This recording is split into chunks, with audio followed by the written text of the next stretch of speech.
នេះគឺជាការត្រៀមទុកសម្រាប់ប្រើប្រាស់ក្នុងរដូវរងាជាមុនទិញពេលនេះគឺមានតម្លៃថោកក្បាលអ្នកឯងអីអូយបើភ្នែកឆ្កែរបស់អ្នកមើលឲ្យច្បាស់ទៅមើលនោះវាគឺជាអុសសម្រាប់ប្រើក្នុងផ្ទះបាយតើសុទ្ធតែជាឈើសើមដែលដុតមិនឆេះហើយមានតែផ្សែងខ្មៅស្លុបម៉ាស៊ីនភ្លើងមិនបានដំណើរការតតែសោះអ្នកចំណាយប្រាក់អស់500យ៉នដើម្បីទិញរបស់ឥតប្រយោជន៍ទាំងនេះមែនទេប្រាប់មកថាប្រាក់ទាំងនោះបាត់ទៅណាអស់ហើយតើវាបានចូលទៅក្នុងហោប៉ៅផ្ទាល់ខ្លួនរបស់អ្នកមែនទេអត់ទេមិនមែនទេប្រាក់កាសត្រូវបានចាយវាអស់រលីងហើយក្នុងនាមខ្ញុំជាអ្នកគ្រប់គ្រងខ្ញុំបំពេញការងារដោយភាពស្មោះត្រង់បំផុតអ្នកកុំមកចោទប្រកាន់ខ្ញុំដោយគ្មានភស្តុតាងបែបនេះមាត់រឹងមិនព្រមសារភាពមែនទេការនៅឯស្រុកស្រែសំបីតែរបស់របរដែលមេភូមិលាក់ទុកក៏ខ្ញុំរកឃើញបានយ៉ាងត្រឹមត្រូវបំផុតដែរតើអ្នកអាចបោកប្រាស់ខ្ញុំបានយ៉ាងដូចម្តេចទៅតើអ្នកកំពុងធ្វើអ្វីនឹងនៅខាងក្រោមនោះគ្មានអ្វីទាំងអស់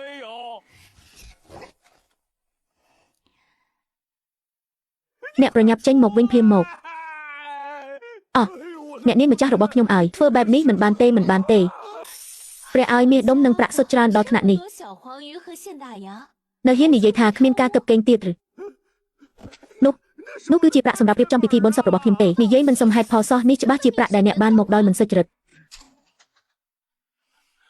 ប្រាក់មិនស្អាតស្អំទាំងនេះខ្ញុំនឹងទុកដាក់រក្សាជំនួសលោកប្រុសអ្នកចូលស្ដាប់ខ្ញុំឲ្យច្បាស់ចាប់ពីថ្ងៃនេះទៅ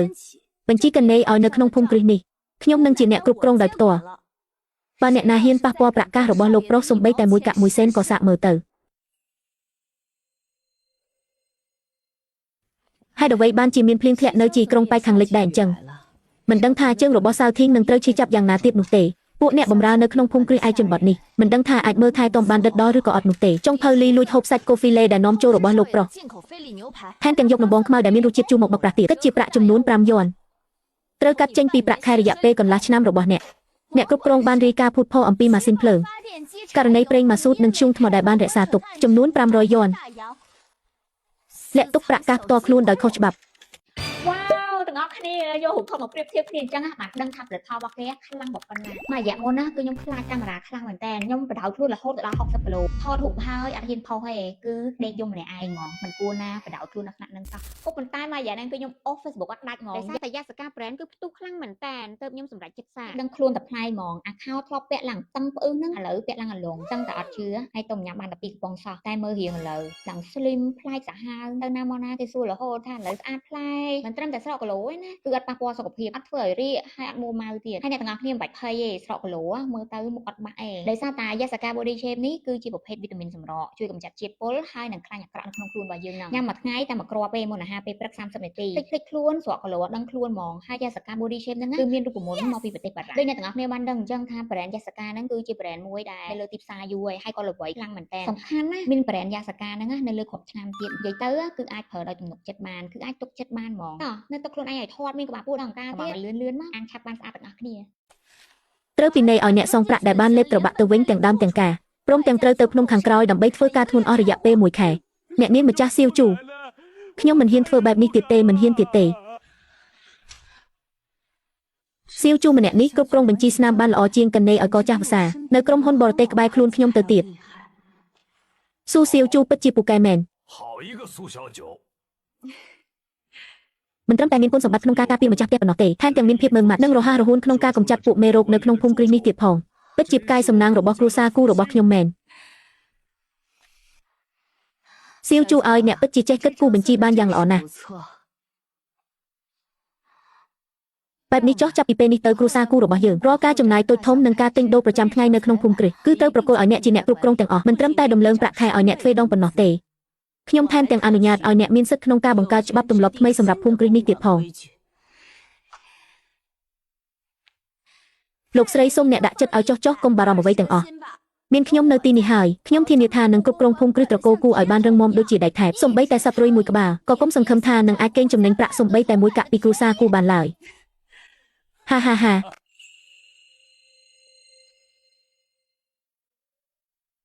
តើមានរឿងអ្វីបានជាសប្បាយរីករាយយ៉ាងនេះលោកប្រុសមានរឿងមហាសេរីសួស្ដីហើយ លោកស្រីទៅតែមានប្រសាសន៍ថាចាប់ពីពេលនេះទៅរាប់បញ្ជីកណេឲ្យនៅក្នុងភូមិគ្រឹះពូកុងគឺត្រូវស្ថិតនៅក្រោមការគ្រប់គ្រងរបស់ខ្ញុំទាំងអស់លោកស្រីក៏បានមានប្រសាសន៍ទៀតថាចាប់ពីពេលនេះទៅនៅក្នុងភូមិគ្រឹះនេះគឺខ្ញុំជាអ្នកសម្រេចលោកប្រុសប្រសិនបើថ្ងៃក្រោយអ្នកមិនព្រមទទួលទានបាយនិងពិសាថ្នាំឲ្យបានត្រឹមត្រូវទេនោះខ្ញុំនឹងកាត់ប្រាក់ការសម្រាប់ចាយវាយរបស់អ្នកដោយផ្ទាល់តែម្ដងមនុស្សដូចជាអ្នកចង់មកគ្រប់គ្រងបញ្ជីកណេឲ្យរបស់ភូមិគ្រឹះពូកុងផងតើនៅក្នុងសៀវភៅបញ្ជីនោះសរសេរថាទិញកាហ្វេឬក៏ទិញសាច់គោអាំងទៅវិញតើអក្សរបុរាណនិងអក្សរបរទេសទាំងនោះអ្នកអាចអានដឹងគ្រប់អស់ដែរឬទេកុំឲ្យដល់ពេលគេយកទៅលក់ហើយនៅជួយរាប់លុយឲ្យគេទៀតណាពិតមែនហើយអក្សរនៅក្នុងសៀវភៅបញ្ជីនេះមើលទៅដូចជាសត្វល្អិតពីរញ៉ៃអញ្ចឹងទោះបីជាខ្ញុំចេះគិតលេខក៏ដោយប៉ុន្តែការដែលមិនស្គាល់អក្សរឲ្យបានសពគ្រប់បែបនេះពិតជាបញ្ហាធំមែនចុះតើត្រូវធ្វើបែបណាទៅខ្ញុំមិនអាចបណ្ដោយឲ្យគេសើចចំអកឲ្យខ្ញុំបានឡើយតាមពិតទៅលោកប្រុសដូចជាខ្ញុំនេះក៏ធ្លាប់បានទៅរៀននៅឯបរទេសដែរបង្រៀនអ្នកឲ្យស្គាល់អក្សរប៉ុន្មានទូដើម្បីមើលសៀវភៅបញ្ជីគឺវាងាយស្រួលបំផុតពិតមែនឬលោកប្រុសអ្នកសុខចិត្តបង្រៀនខ្ញុំមែនឬប៉ុន្តែថាពេលវេលារបស់លោកប្រុសដូចជាខ្ញុំនេះគឺមានតម្លៃណាស់ចំពោះថ្លៃរៀនសូត្រវិញនោះគឺមិនអាចខ្វះបានឡើយបើមិនហ៊ានលះបង់ទេនោះក៏មិនអាចទទួលបានផលដែរនេះគឺជាថ្លៃរៀនសូត្រលោកប្រុសប្រសិនបើអ្នកបង្រៀនខ្ញុំមិនចេះទេខ្ញុំនឹងទារលុយវិញហើយណាធម្មតាឃើញដូចជាឆ្មាព្រៃកាច់សាហាវណាស់ដល់ពេលកាន់ប៊ិចបែរជាដូចជាដុំឈើទៅវិញចាំមើលថាថ្ងៃនេះលោកប្រុសនឹងប្រដៅអ្នកយ៉ាងណា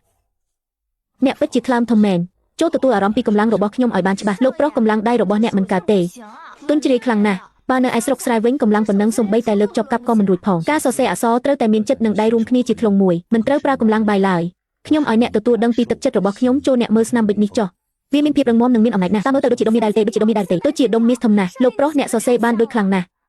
វ៉ាវទាំងអស់គ្នាយករូបថតមកប្រៀបធៀបគ្នាអញ្ចឹងបាទដឹងថាផលិតផលរបស់គេខ្លាំងប៉ុណ្ណាមួយរយៈមុនណាគឺខ្ញុំខ្លាចកាមេរ៉ាខ្លាំងមែនតើខ្ញុំបដៅខ្លួនរហូតដល់60គីឡូថតរូបហើយអត់ហ៊ានផុសទេគឺដេកយំម្នាក់ឯងហ្មងមិនគួរណាបដៅខ្លួនដល់ថ្នាក់ហ្នឹងសោះក៏ប៉ុន្តែមួយរយៈហ្នឹងគឺខ្ញុំអូស Facebook អត់ដាច់ហ្មងដោយសារតែយាសកា brand គឺផ្ទុះខ្លាំងមែនតើទៅខ្ញុំសម្រេចចិត្តសាកដឹងខ្លួនតែផ្នែកហ្មងអាខោធ្លាប់ពាក់ឡើងតឹងផ្អឺហ្នឹងឥឡូវពាក់ឡើងអាលងតឹងតែអត់ជឿហើយទៅញ៉ាំបានតែ2កំប៉ុងសោះតែមើលរៀងឥឡូវឡើង slim ប្លែកសាហាវទៅណាមកណាគេសួររហូតថាឥឡូវស្អាតប្លែកមិនត្រឹមតែស្រកគីឡូទេណាគឺអត់ប៉ះពាល់សុខភាពអត់ធ្វើឲ្យរាកហើយអត់មួម៉ៅទៀតហើយអ្នកទាំងអស់គ្នាមិនបាច់ភ័យទេស្រកគីឡូមើលទៅមុខអត់បាក់ទេដោយសារតែ Yasaka Body Shape នេះគឺជាប្រភេទវីតាមីនសម្រកជួយកម្ចាត់ជាតិពុលហើយនឹងខ្លាញ់អាក្រក់នៅក្នុងខ្លួនរបស់យើងហ្នឹងញ៉ាំមួយថ្ងៃតែមួយគ្រាប់ទេមុនអាហារពេលព្រឹក30នាទីភ្លេចខ្លួនស្រកគីឡូអត់ដឹងខ្លួនហ្មងហើយ Yasaka Body Shape ហ្នឹងគឺមានរូបមន្តមកពីប្រទេសបារាំងដូចអ្នកទាំងអស់គ្នាបានដឹងអញ្ចឹងថា brand Yasaka ហ្នឹងគឺជា brand មួយដែលនៅលើទីផ្សារយូរហើយក៏ល្បីខ្លាំងមែនតើសំខាន់ណាមាន brand Yasaka ហ្នឹងនៅលើគ្រប់ឆ្នាំទៀតនិយាយទៅគឺអាចប្រើដោយទំនុកចិត្តបានគឺអាចទុកចិត្តបានហ្មងតោះនៅទឹកខ្លួនឯងឲ្យធាត់មានក្បាលពោះដល់អង្ការទៀតលឿនមកអានឆាប់បានស្អាតទាំងអស់គ្នាស៊ូសៀវជាវនៅក្នុងខួរក្បាលរបស់អ្នកក្រៅពីលុយកាក់ទៅតើគ្មានអ្វីផ្សេងទៀតទេពិតជាមានហើយនៅមានប្រាក់សុទ្ធកាក់ស្ពាន់និងក្រដាសប្រាក់ធំរបស់ទាំងនេះសុទ្ធតែសំខាន់បំផុតជប់សិនលោកប្រុសតើអ្នកឆ្លងជំងឺផ្ដាសាយហើយគ្រុនក្តៅមែនទេហើយអ្វីបានជាដង្ហើមរបស់អ្នកនៅខ្លាំងយ៉ាងនេះខ្ញុំព្រមមានអ្នកណាកុំចម្លងមកឲ្យខ្ញុំឲ្យសោះស៊ុងសៀវជាវអ្នកពិតជាផ្កាយគ្រោះមែនអកូនសម្លាញ់របស់ម៉ែឲ្យតើមានរឿងអ្វីកើតឡើងហេតុអ្វីបានជាយំទៅវិញលោកស្រីលោកម្ចាស់អំបញ្ញមិញនេះលោកប្រុសបានបង្រៀនខ្ញុំឲ្យសរសេរអក្សរគាត់ស្រាប់តែដឹងខ្លួនថាគាត់លែងជាមនុស្សដែលគ្មានប្រយោជន៍ទៀតហើយមួយរំពេចនោះគាត់ក៏មានក្តីរំភើបជាខ្លាំងរហូតស្រក់ទឹកភ្នែកចេញមកស៊ូសៀវជាវលោកស្រីសូមមើលចុះនេះគឺជាឈ្មោះស៊ូសៀវជាវដែលលោកប្រុសទើបតែបង្រៀនខ្ញុំឲ្យសរសេរអំបញ្ញមិញនេះសូមអ្នករាល់គ្នាស្ងប់ស្ងាត់បន្តិចចាប់តាំងពីខ្ញុំបានចូលមកគ្រប់គ្រងកិច្ចការក្នុងភូមិគ្រឹះនេះខ្ញុំបានសង្កេតឃើញថាគ្រួសារតកូលពូរបស់ពួកយើងទាំងមូលសុទ្ធតែមានទម្លាប់រស់នៅមិនល្អជាច្រើនជាឧទាហរណ៍លោកតាចូលចិត្តនៅដាច់យប់អានកាសែតបណ្ដាលឲ្យវើមុខស្រវាំងភ្នែកចំណែកលោកស្រីចូលចិត្តពិសាបង្អែមបោះចំប្រទេសបណ្ដាលឲ្យថប់ដង្ហើមរីឯអ្នកប្រុសវ័យក្មេងវិញរឹតតែមិនចូលចិត្តហាត់ប្រាណពេញមួយថ្ងៃមើលទៅគ្មានកម្លាំងកំហែងតតែសោះដើម្បីសន្សំសំចៃការចំណាយតិចតួចក្នុងភូមិគ្រឹះនិងដើម្បីឲ្យគ្រួសារតកូលគូរបស់ពួកយើងមានការរីកចម្រើនកាន់តែប្រសើរឡើងខ្ញុំសម្រេចចិត្តថាចាប់ពីថ្ងៃនេះទៅនឹងត្រូវអនុវត្តច្បាប់ថ្មីរបស់ខ្ញុំទី1អ្នករាល់គ្នាត្រូវតែបិទភ្លើងចូលគេងមុនម៉ោង12យប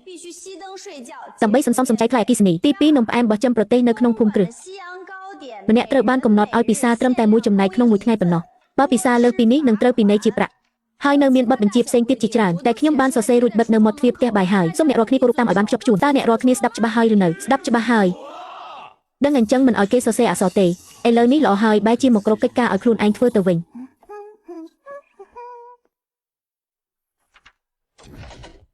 ញលោកម្ចាស់កាសែតនេះអានមិនចេះចប់មិនចេះហើយទេប៉ុន្តែការនៅដាច់យប់វាខូចសុខភាពថ្លើមហើយថែមទាំងអស់ថ្លៃអគ្គិសនីទៀតប្រសិនបើលោកម្ចាស់ដួលឈឺទៅតើអ្នកណានឹងមកមើលការខុសត្រូវរឿងរ៉ាវដ៏ធំធេងទាំងនេះលោកម្ចាស់ល្មើសច្បាប់នៅដាច់យប់ត្រូវពិន័យជាប្រាក់1យន់អ្នករាល់គ្នាឃើញនាងតូចសៀវជាវនោះទេលោកស្រីនេះគឺជានំខេក Flake Fresh ចំណែកទី2របស់អ្នកសម្រាប់ថ្ងៃនេះហើយណាលោកស្រីពិសាបង្អែមលើសកម្រិតកំណត់ត្រូវពិន័យជាប្រាក់1យន់ខ្ញុំឆ្អែតហើយ